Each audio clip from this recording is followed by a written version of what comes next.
नमस्ते। केदार सीकर सनातन संस्कार चैनल में आपका फिर से एक बार स्वागत है।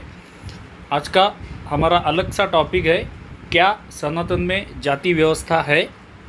क्या सनातन में जाति व्यवस्था है, ये आज का हमारा टॉपिक है। मैंने जानबूझकर रिपीट किया है क्योंकि आजकल ये बहुत हॉट सब टॉपिक हो गया है और बहुत सारे हमारे सनातनी हिंदू 80% लोगों को मालूम नहीं रहता है। जिनको मालूम नहीं रहता है उनको डिफेंड कैसे करना है ये मालूम नहीं रहता है। तो उसमें बेसिक जानकारी देने के लिए आज का ये छोटा सा वीडियो मैं बना रहा हूँ, क्या सनातन में जाति व्यवस्था है। चलिए तो टॉपिक की ओर चलते हैं। सबसे पहले हमारा एक छोटा सा डिस्क्लेमर कि इस वीडियो में और मेरे कोई भी वीडियो में मैं जो विचार व्यक्त करता हूँ वो मेरे अपने विचार है, वो किसी के भी ऊपर बंधनकारक नहीं है। आपको पूरी छूट है, पूरी अनुमति है, पूरी स्वतंत्रता है कि आप उसे उन विचारों को इग्नोर कर सकते हैं, इस वीडियो को इग्नोर कर सकते हैं। मेरे किसी भी वीडियो में किसी भी वाक्य से, किसी भी कृति से, किसी भी बोली से, किसी भी जाति धर्मों पंथ संप्रदाय या व्यक्ति किसी को भी आहट करने की, अपमानित करने की कोई हेतु नहीं होता है। ये जस्ट इन्फॉर्मेशन और एजुकेशन के पर्पज़ से मैं वीडियोस बनाता हूँ। वैसे ही आज का इन्फॉर्मेशन पर्पज़ के लिए बनाया हुआ वीडियो है। अगर आपको मेरे विचार पसंद नहीं आएंगे तो आप इन्हें इग्नोर कर सकते हैं। तो शुरू करते हैं। जाति व्यवस्था इस शब्द का दुरुपयोग करके भारत के समाज को खंडित करने के लिए एवं राजकारण के लिए आज तक बहुत किया गया है। जाति व्यवस्था इस शब्द का उपयोग, इस संज्ञा का उपयोग और इस कंसेप्ट का, इस व्यवस्था का उपयोग आज तक भारतीय समाज को खंडित करने के लिए और राज करने के लिए, हमें डिवाइड एंड रूल करने के लिए इस्तेमाल किया गया है, प्रयोग किया गया है और आज भी किया जा रहा है। किंतु क्या सनातन में जाति व्यवस्था लिखी गई है? मूल रूप से अभी हम देखते हैं कि सनातन में जाति व्यवस्था है क्या। बेसिक इन्फॉर्मेशन देखने वाले हैं मैं आज कोई आपको रेफरेंसेस नहीं देने वाला हूँ क्योंकि रेफरेंसेस देने के साथ वीडियो बहुत बड़ा हो जाएगा और मैं चाहता हूँ कि छोटा सा वीडियो बने। मूल रूप से हमारे वेदों में और मनुस्मृति में कहीं भी जाति व्यवस्था एवं छुआछूत का उल्लेख नहीं है। आप मनुस्मृति देखेंगे या हमारा कोई भी वेद निकाल कर देखेंगे तो उसमें कहीं भी जाति व्यवस्था या छुआछूत ये किधर भी उल्लेख नहीं है। वेदों में और मनुस्मृति में तो शूद्र, वैश्य, क्षत्रिय और ब्राह्मण इन 4 वर्णों का उल्लेख है। वर्ण कभी भी जन्म के आधार पर नहीं होता है, वर्ण तो योग्यता एवं कर्म के आधार पर होता है।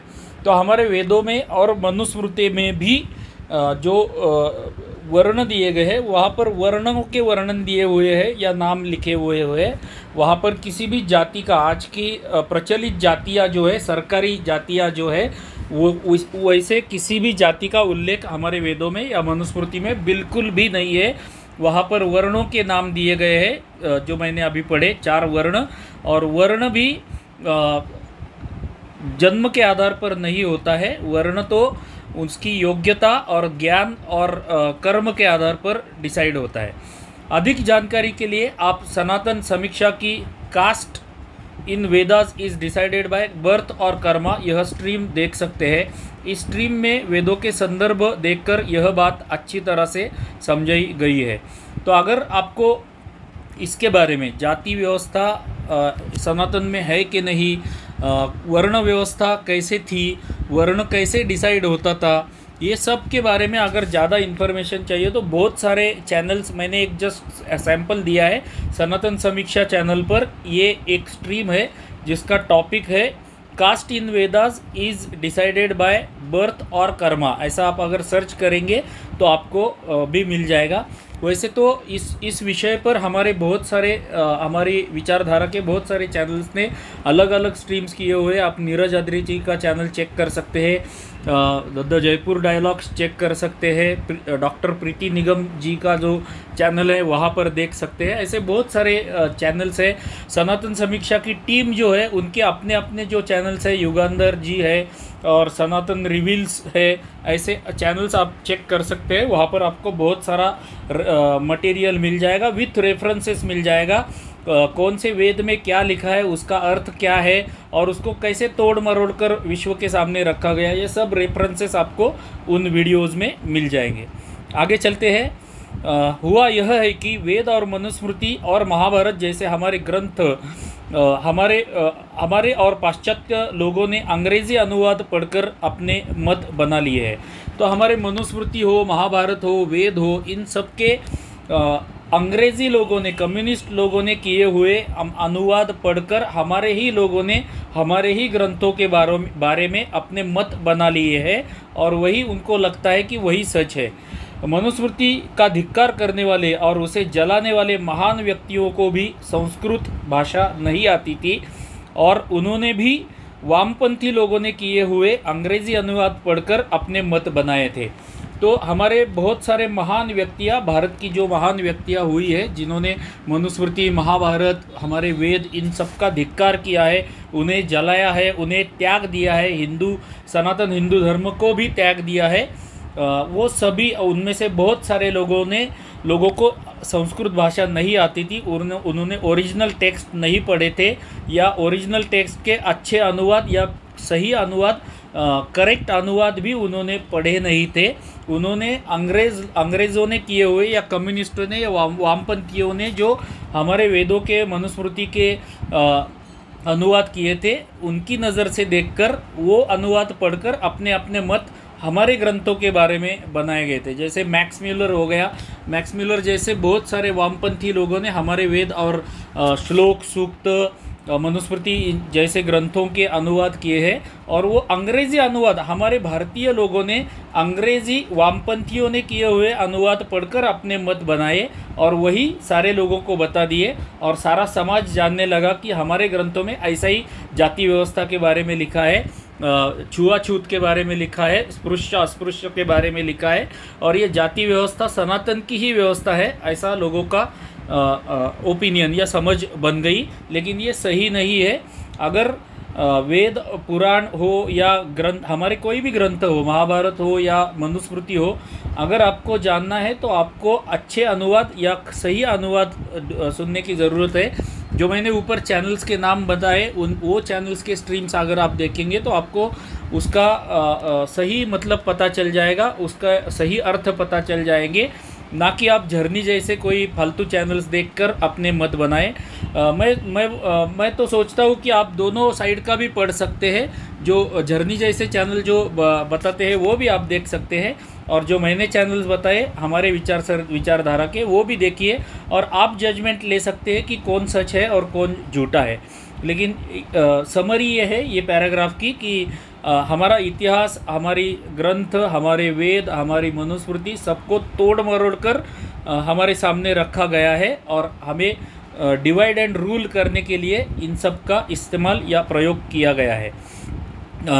यह जाति व्यवस्था का प्रोपेगेंडा मुख्यतः किन्होंने किया? तो अंग्रेज़ों ने, कम्युनिस्ट एवं वामपंथी लोगों ने किया और हमारे राजकारणी लोगों ने इसे जीवित रखा है। ये भी एक भारत का दुर्दैव है, हमारे प्यारे भारत का दुर्दैव है कि अंग्रेज़ों ने डिवाइड एंड रूल करने के लिए ये सब किया।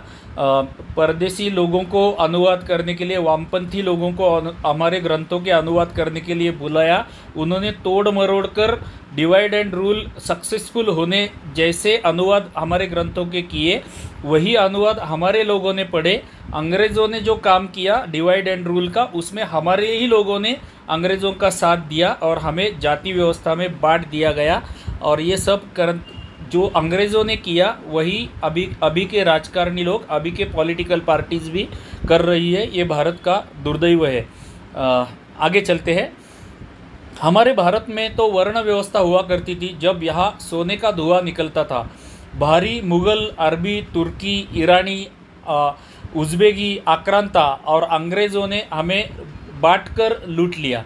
हमें जाति व्यवस्था में बांटकर, हमें गलत सिखाकर, हमारी पीढ़ियाँ गलत एजुकेशन देकर, जैसे आपको मैक्स म्यूलर हो गया, मैकॉले हो गया, इन जैसे लोगों ने हमें गलत शिक्षा दी और हमारे समाज को बांट दिया और हमें लूट लिया।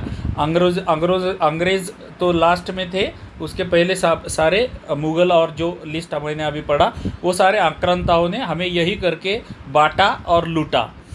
आगे मनुस्मृति में उच्च वर्णियों के लिए अधिकाधिक दंड की बात लिखी हुई है।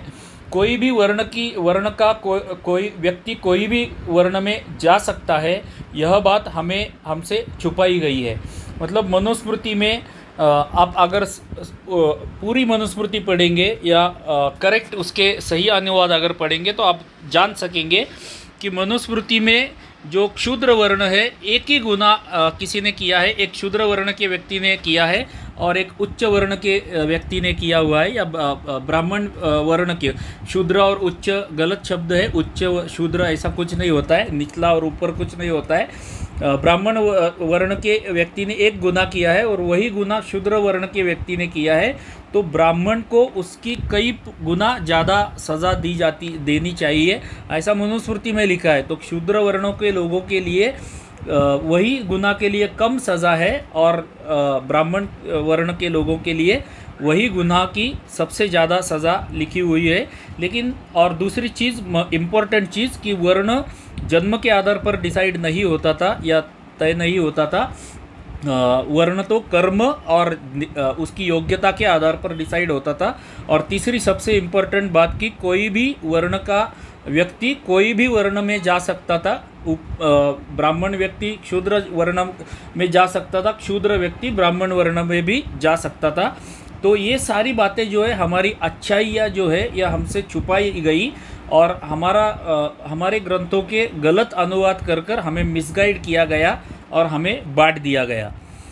आगे, आज हमारे समाज में जो जाति व्यवस्था घुसी हुई है यह धार्मिक समस्या बिल्कुल ही नहीं है, यह तो सामाजिक समस्या है। मेरा बिल्कुल यह मानना नहीं है कि आज के समाज में जाति व्यवस्था नहीं है, छुआछूत बिल्कुल ख़त्म हो गई है, ऐसा मेरा बिल्कुल दावा नहीं है या बिल्कुल कहना नहीं है, क्लेम नहीं है।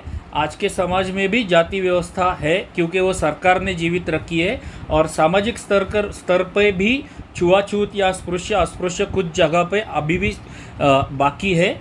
लेकिन 100% आई एम श्योर कि ये धर्म की व्यवस्था नहीं है। हमारे सनातन हिंदू धर्म में ऐसा कुछ भी नहीं है। ये जो कुछ भी समस्या बची हुई है अभी तो ख़त्म होने जा रही है, लेकिन जो कुछ भी बची हुई है वो सामाजिक समस्या है, वो धार्मिक समस्या बिल्कुल ही नहीं है। आगे, छुआछूत और स्वच्छता में जो फ़र्क है उसे मिक्स करके हमें मिसगाइड किया गया है। तो छुआछूत और स्वच्छता में फ़र्क है। छुआछूत अलग चीज़ है और स्वच्छता अलग चीज़ है, हाइजीन जिसको बोलते हैं वो अलग चीज़ है। इन दोनों को मिक्स करके हमें मिसगाइड किया गया है।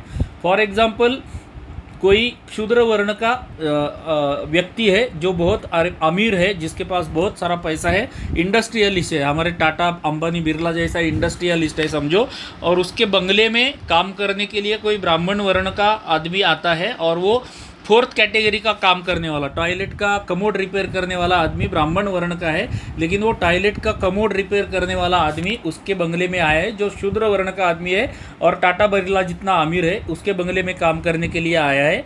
तो क्या हम ये एक्सपेक्ट कर सकते हैं कि जो क्षुद्र वर्ण का अमीर आदमी है वो ब्राह्मण वर्ण के गरीब जो टॉयलेट का कमोड रिपेयर करने के लिए आया है वो अपने डाइनिंग टेबल पे उसको लेके बैठेगा और उसके साथ खाना खाएगा? ये आज के ज़माने में भी पॉसिबल नहीं है, क्योंकि हाइजीन होता है, स्टैंडर्ड होता है, एक प्रोटोकॉल होता है और ये आज के ज़माने में भी होता है और ये होता ही रहेगा।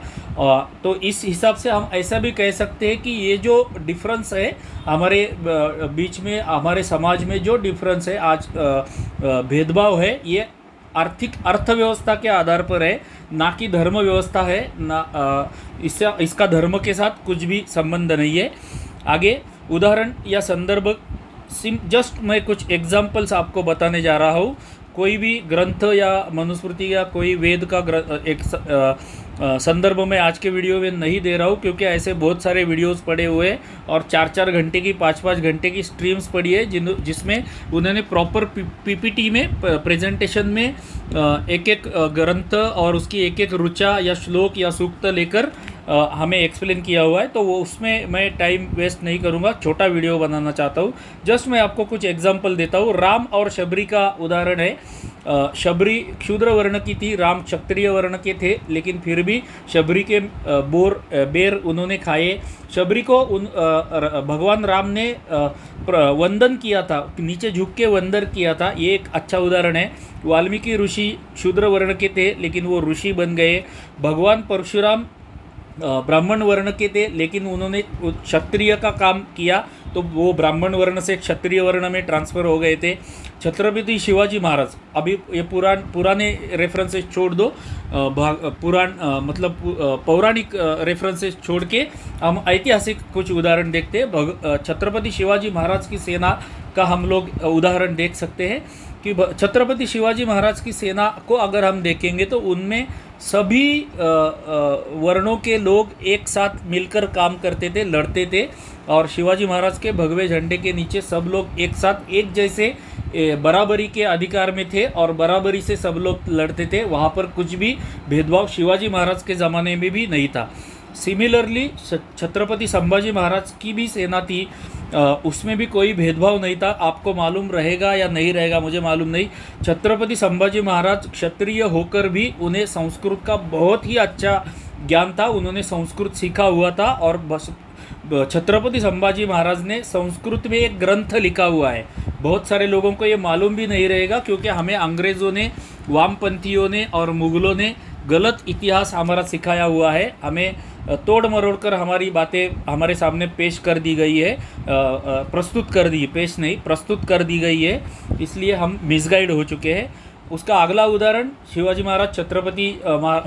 महाराज और छत्रपति संभाजी महाराज के आगे का उदाहरण हमारे पेशवाओं की सेना आप ले सकते हैं। पेशवाओं वर्ण से ब्राह्मण वर्ण के लोग, लेकिन काम किया क्षत्रिय का, और उन्होंने पेशवाओं ने क्या क्षत्रिय का काम किया मैंने आपको बताने की ज़रूरत नहीं। सेम जैसे छत्रपति संभाजी महाराज शिवाजी महाराजों की सेना थी, सिमिलरली सेम पेशवाओं की भी सेना थी। सभी वर्ण के लोग एक साथ रहते थे, एक साथ लड़ते थे, एक साथ खाना खाते थे, एक साथ सब कुछ व्यवहार करते थे।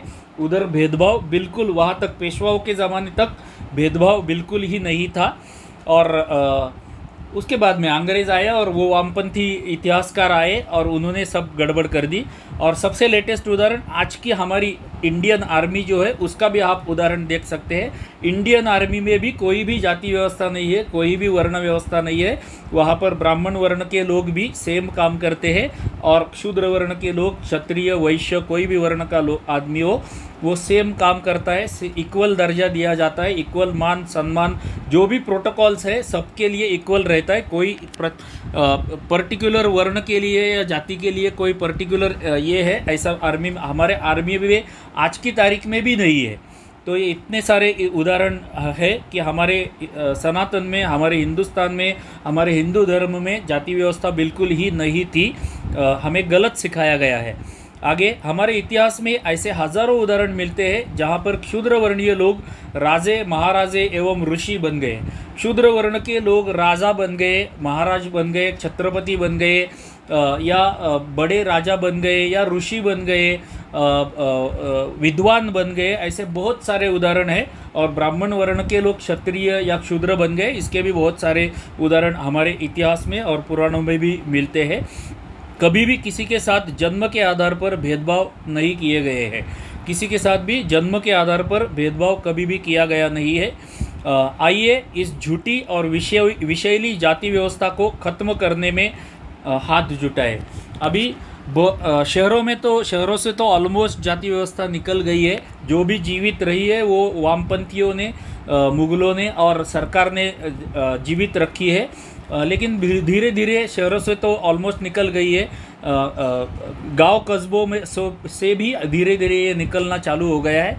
लेकिन जितने हम सब लोग मिलकर एक साथ आएंगे, हमारा सच्चा इतिहास, खरा इतिहास हम जानेंगे, समझेंगे। हमारे वेद ग्रंथ, सूक्त, श्लोक, मनुस्मृति जैसे ग्रंथों, पुराण, हमारे पुराण, इनके सही करेक्ट अनुवाद हम पढ़ेंगे, जानेंगे। हमारे धर्म को, हमारे ग्रंथों को हम जितना जानेंगे और जितना हम एकजुट होंगे, उतनी जल्दी हम इस जाति व्यवस्था, इस विषैली और झूठी जाति व्यवस्था को निकाल फेंकने में हम लोग सक्सेसफुल हो जाएंगे। तो आइए हम सब साथ मिलकर इस जाति व्यवस्था को ख़त्म करने के लिए काम करें। आप सब ने धैर्य से यह वीडियो अब तक देखा, इसलिए आप सभी का आभार। मिलते हैं ऐसे ही किसी अगले वीडियो में, जहां पर हम किसी और विषय पर बात करेंगे। आप सभी को धन्यवाद।